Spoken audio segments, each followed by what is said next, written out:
Продължило години гладуване, тежейки едва 18 кг. Смята се, че над 200 000 българки страдат от различни хранителни разстройства. На този фон, на един клик разстояние, в интернет съществува цяло тайно общество от момичета, които вярват, че техният най-голям враг е храната. Какво се случва в главите и животите на тези момичета, ще говорим сега с колегата ни Ирина Денева, с модела Даниела Арнаут, която е била на ръка разстояние от анорексията, с Катерина Михайлова, която се е обучавала в клиника за лечение на анорексия и булимия в Швейцария, и с клиничния психолог Иванка Атанасова, която работи с момичета с хранителни разстройства. Здравейте! Здравейте! Ирина, най-напред, кажи ни ти, наистина ли може да говорим за някаква форма на тайно общество на анорексичките и какво се случва в него? Ами, те са си общество, имат си блогове, в социалната мрежа групи, в които си разменят съвети как да отслабват по-ефективно, макар че тези момичета смятат, че ако си над 50 кг, вече това са прекалено много килограми.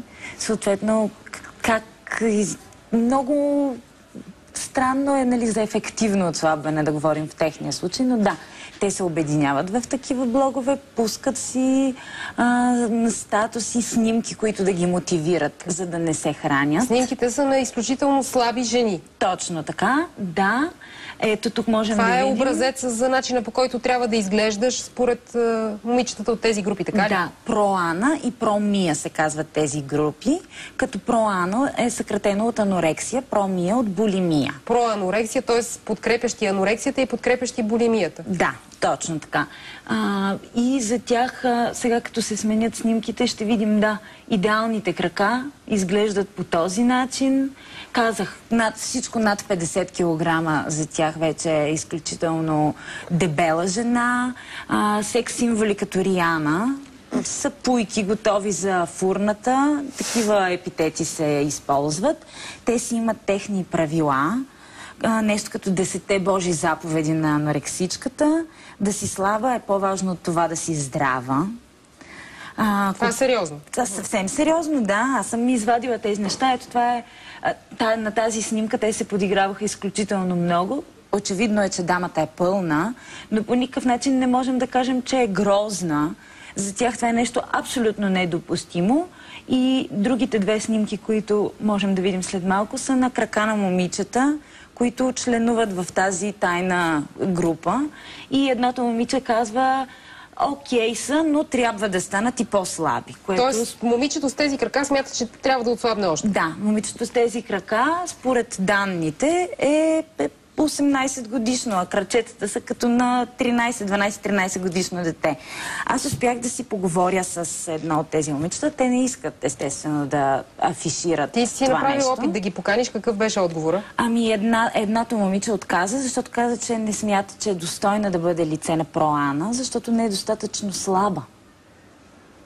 Това е нейното обяснение на нещата. Аз съм в културен шок. Това нещо, в смисъл, наистина говорим за момичета в България, не е от някакъв филм научно-популярен и не се случва в САЩ, където знаем, че има много повече случаи на анорексия. Ти си била, не знам дали на ръба или в това нещо. Аз бях на границата, бях започнала да разграждам вещества, които не трябва да се разграждат в организма. Доста дълго време се лекувах, но имах късмет да се преборя с това нещо. Колко тежеше? Най-слабия си момент? Аз съм стигала до 43 кг. А си висока колко? 172 сантиметра. Не се виждах, наистина не се виждах, че изглеждам по начин, който... Считах се за нормална, но бях наистина под границата доста. А ядеше ли нещо въобще? Ами не, точно това е, че вече започнах да имам и проблем с храната и... Тоест аз считах, че съм се хранила редовно и нормално, но... А всъщност какво си ядяла в тези моменти, в които си смятала така? Някакви неща, като ядки, като някакви, примерно, плодове, ябълки. Нещо, което всъщност с месеци няма как да ти замести нормалното хранене и започваш да губиш и килограми, разбира се. А защо спря да се храниш нормално? При мен е точно това, че не е както в момента, нали, обясняваме, това е някаква модерна тип болест, нали, момичета искат да изглеждат перфектно, трябва да бъдат. Считайки, че изглеждайки перфектно манекенките по списанията, те не са с фотошоп, не им удължават краката и не ги правят тройно по-слаби, например. В смисъл, едно момиче или един човек, организма му до 25 годишна възраст се развива. Тоест не трябва да бъде ощетяван по никакъв начин от храна, витамини и... Кажи ни за теб, ти как разбра, че имаш проблем? Видях се на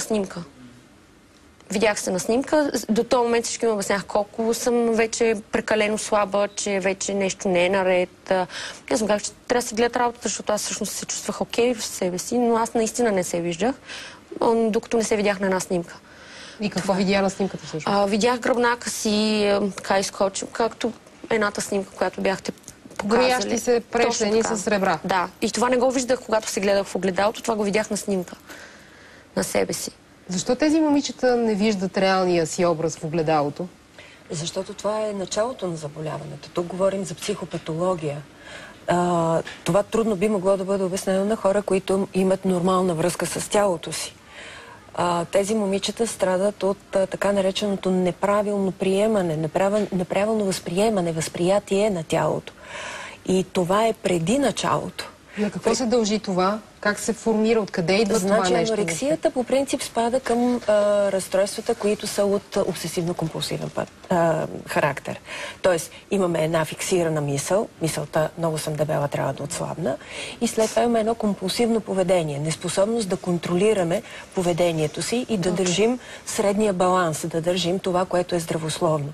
В този смисъл това си обект на психопатологията и е когато се налага на психиатрията, тъй като по-тежките случаи, подобно на тези, които показахте тук, те трябва да бъдат въздействани и с медикаментозна терапия, не само с психотерапия. Въпросът беше какво в живота на тези момичета се обърква, кога, как и най-често каква е причината, за да стигнат те до това състояние в един момент, че да смятат, че депресията, извинявам се, депресията е резултат от обсесивно-компулсивното разстройство. Тя не е първоначална.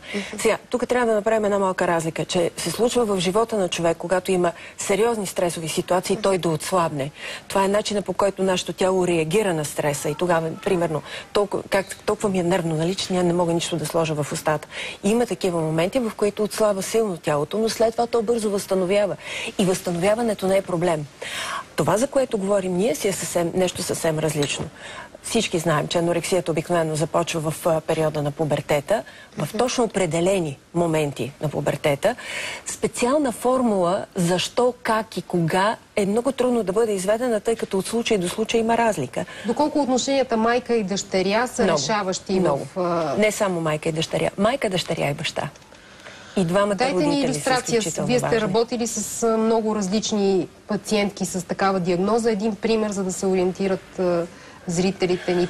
Отношенията в семейството, какво в отношенията в семейството води до този проблем? Аз това съм го писала и в книгата на времето, която излезе и за съжаление вече не може да се намери на пазара, че обикновено момичето, което се разболява, чрез болестта си запазва баланса на семейството.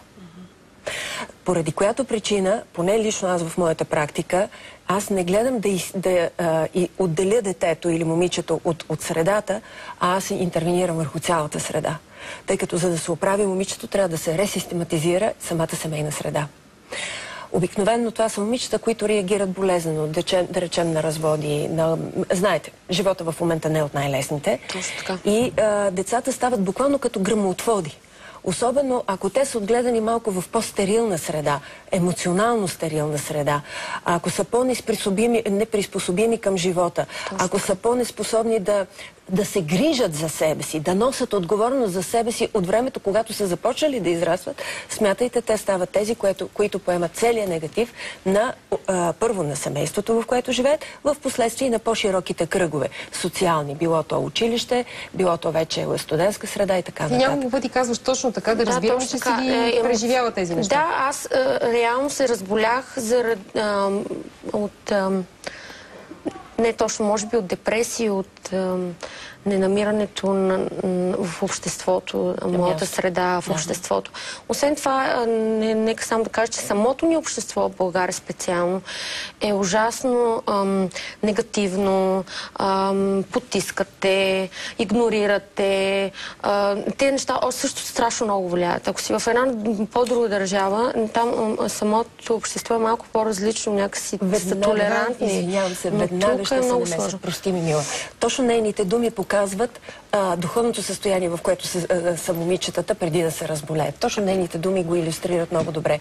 Обикновено това са момичета, които се страхуват да се конфронтират с обществото. Не съм съгласна, че нашето общество е по-различно от това в Италия или в Швейцария или в Германия. Може би стандартът ни е малко по-различен, но иначе е едно и също. Имат ли шанс тези момичета да се излекуват? Въобще е ли това нещо, с което може да се разделиш веднъж и завинаги, или винаги има опасност да се върнеш? Е доказал, че тези страдащи момичета имат шанс за пълно възстановяване. Тоест, те да намерят една друга перспектива за своя живот. Говорете конкретно, вие имате ли такива случаи с момичета, които са разбрали, че имат проблем, подложили са се на терапия и са излекувани? През моята клинична практика аз съм имала такива случаи, в които дошли с проблема, след отключването му след критичен инцидент. Работили сме терапевтично и са постигнали съответния резултат. Какво ще рече това? Осъзнали са, че хранителното разстройство не е начин за справяне с другите житейски стресори, начин по който да отреагират на тях. Изграждат един здрав модел на хранително поведение. Тоест, връща се балансираното поведение на хранене, което е нарушено при хранителните разстройства. Променя се мислите и нагласата за стойността на личността и за интегрирането в обществото и в социума и се научава как да реагират на тези стресори, без да има манипулация върху храната или спазването на такива екстремни поведения, които са клиничните характеристики на всичките хранителни разстройства. Искам да ти кажа няколко неща, които от групата в социалната мрежа ми направиха впечатление, защото смятам, че родителите могат да следят за някои неща и рано да хванат, ако детето им има проблем. Примерно, ако се тегли ежедневно, ако държи да има 2 кантара вкъщи, за да се сверява. Едно от момичетата каза, че дори маха обеците си, когато се тегли, за да не тежат. Това е точно обсесията. Точно, да. Другото нещо, което ми направи силно впечатление, е, че те пушат, за да потискат глада си, и наблягат основно на кафето. Едно от момичетата се хваляше, че е издържал цял ден с 2 пуканки. Само 2 пуканки. И когато аз я попитах колко килограма си, тя започна да ми пише с големи букви, което в интернет езика означава, че ти крещи, ако си наживо. И каза, никога не ми задавай повече този въпрос. В смисъл, това е абсолютно болезнена тема, килограмите. За тях цифрата е всичко и е нещо, което ги докарва до истерично състояние. Също искам в този ред на мисли да допълня, че понякога се стига до злоупотреба с стимуланти, защото те потискат апетита. И започва се като експериментиране и в последствие по-честата употреба има риск от развитие на втора зависимост. И много пъти в моята клинична практика това се е случвало. И защото наистина стремежа и целта е само поддържането на килограмите, фиксацията върху тях и нищо друго няма значение, губи своя смисъл. Аз обаче искам да се намеся. Преди да се започне да се търсят кантарите, дългите пуловери, широките дрехи, диуретиците и така нататък, аз обичам превенцията. Предпочитам превенцията преди лечението. Какво бихме могли да направим? Първото и основно нещо, което родителите трябва да разберат и да запомнят много добре, е, че да осигурят средствата за отглеждането и израстването на детето не е достатъчно. Ако тези родители не общуват с децата си, ако няма културна почва вътре в семейството, зараждането на всякакви психологически бацили и вируси е толкова лесно, че повече няма и накъде. първото и основно нещо, което уча хората, които идват при мен, е да започнат отново да комуникират. Защото родителите в момента, в който изгубят доверието, а то неминуемо намалява по време на пубертета, те са загубили връзката за връщането на детето обратно в семейството.